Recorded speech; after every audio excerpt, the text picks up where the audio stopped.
how to measure liquid and dry ingredients the right way. The thing that gets measured incorrectly is the flour. So let's start with it. First thing we do is sift the flour before measuring.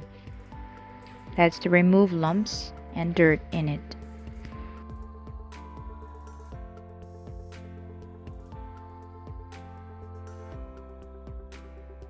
To measure 1 cup of flour, slightly scoop it into the measuring cup for dry ingredients until it overflows.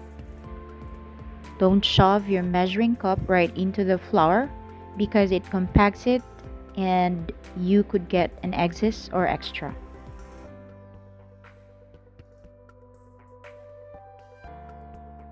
Then use the back of a knife or a spatula to level off excess flour.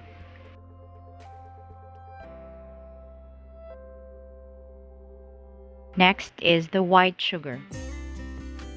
This is measured by scooping the spoon into the measuring cup, filled up to the brim.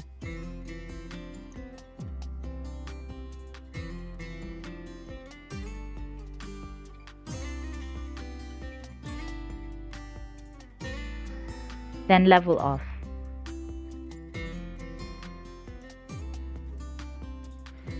Next is the brown sugar.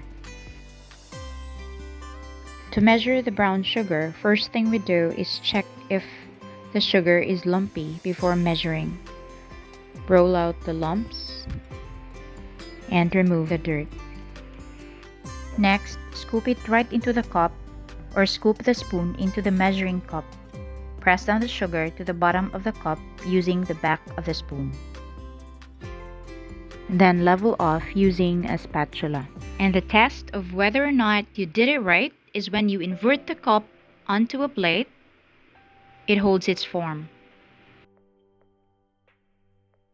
The next dry ingredient is the baking powder.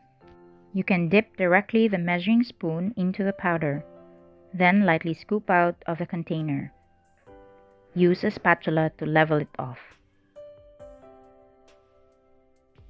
For the liquid ingredients, they are measured using a glass or spouted measuring cup. It must be measured at an eye level.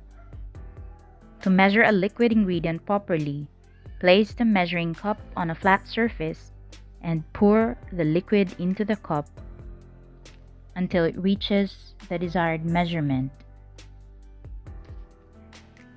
Then check if it is filled up to the desired mark. Don't lift the cup when measuring.